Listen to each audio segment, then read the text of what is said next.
पिता पुत्र पवित्र आत्मा के नाम पर आमीन। आप सबों को जय यीशु। मेरे भाई मेरी बहन, कल हम लोगों ने देखा बाइबल अध्ययन के उत्पत्ति ग्रंथ के अध्याय 6 पर पाप का परिणाम मृत्यु। जिस तरह पाप अपना अधिकार मांगता है, वो अधिकार परिणाम क्या हुआ? मृत्यु। अब हम लोग देखते हैं उत्पत्ति ग्रंथ के अध्याय 7 पर मनन चिंतन करेंगे। प्रभु ने कहा, उत्पत्ति ग्रंथ के अध्याय 7 वचन संख्या 1 में प्रभु ने कहा, तुम और तुम्हारे सारे परिवार, तुम्हारे सारे जीव जंतुओं के साथ तुम नाव पर चढ़ो, क्योंकि केवल तुम ही एक मेरी दृष्टि में कृपा पात्र हो। मेरे भाई मेरी बहन, अब हो गया नूह का लॉकडाउन। कहाँ शुरू हुआ? परिवार में हुआ।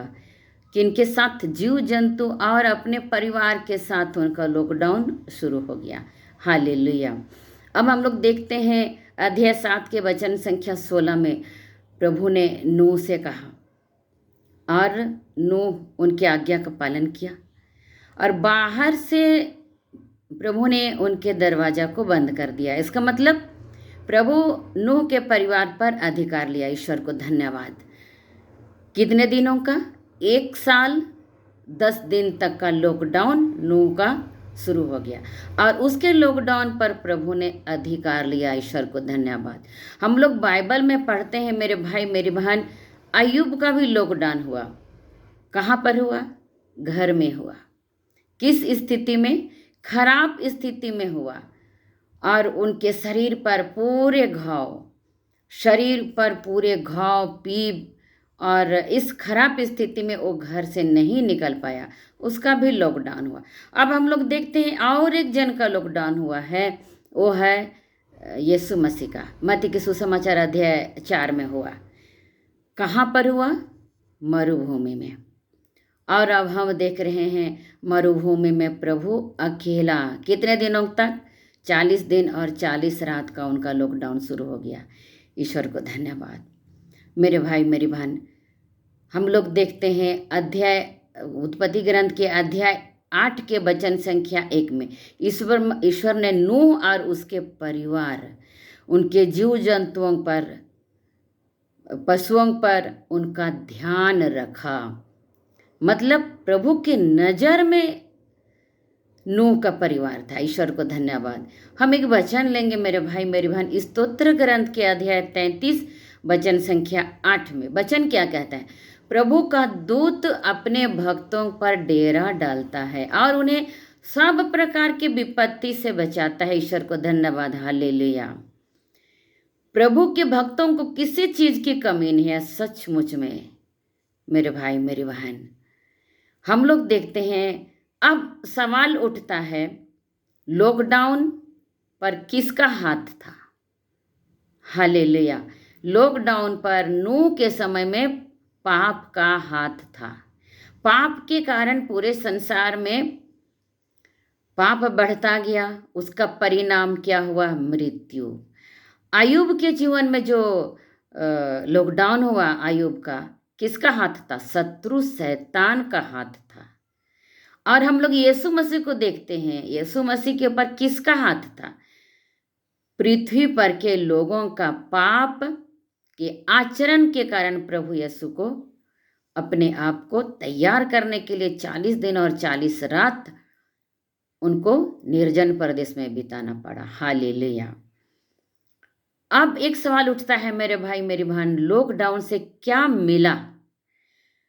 नूह जब बाहर आया पानी से, जहाज से जब बाहर आया, तो उन्होंने क्या किया? धन्यवाद का बलिदान चढ़ाया। ईश्वर को धन्यवाद दिया। ईश्वर का सुरक्षा उसने देखा। ईश्वर की संगति का परिणाम नूह ने देखा। प्रभु ने उनको सुरक्षा दिया था, इसलिए जैसे ही नाव से उतरा, बेदी बनाया। बेदी को प्यार करता है। आज हम लोग यदि बेदी को प्यार करते हैं तो हमको भी प्रभु आशीर्वाद देगा। जिस तरह नूह ने बेदी को प्यार किया, प्रभु को प्यार किया और उसको बलिदान चढ़ाया। ईश्वर को धन्यवाद। अब हम देखते हैं उसका परिणाम क्या हुआ। नूह के संतान को प्रभु ने आशीर्वाद दिया और वे उनके बेटे बेटियों के द्वारा पूरे संसार में पुनः मनुष्य की सृष्टि हुई और वे पूरे भर गए। हालेलुया। अब देखते हैं लॉकडाउन से नूह को क्या, सॉरी, अय्यूब को क्या मिला। हालेलुया। अय्यूब को जो अपने घाव को लेकर अपने घर पर लॉकडाउन हुआ था, नूह के लॉकडाउन में प्रभु ने उनको आशीर्वाद दिया। अय्यूब को प्रभु आशीर्वाद दिया और उनकी जितनी भी संपत्ति पहले थी उनसे दुगुना उनको संपत्ति दिया और अय्यूब ने प्रभु को धन्यवाद दिया। हालेलुया। अब हम देखते हैं प्रभु यीशु जब लॉकडाउन हुआ था उसको क्या मिला। प्रभु यीशु ने लॉकडाउन अपने आप को करके शैतान को हराया। 40 दिनों तक अपने शरीर में वो कमजोर हुआ लेकिन आत्मा में बलवंत हो गया। आत्मा उनकी मजबूत हो गई और शैतान को वचन से हरा दिया। जैसे ही प्रभु यीशु मसीह लॉकडाउन से निकले और उन्होंने क्या क्या पूरे पृथ्वी पर अधिकार ले लिया, शैतान पर अधिकार ले लिया। और अब हम देखते हैं जैसे ही लॉकडाउन हुआ और मत्ती के सुसमाचार अध्याय 4 वचन संख्या 20 में हम लोग पढ़ते हैं, वहाँ वचन क्या कहते हैं, सभी तरह के बीमारियों को, कोढ़ की बीमारी और लकवे की बीमारी, बुखार की बीमारी, हर तरह की बीमारी पर अधिकार ले लिया।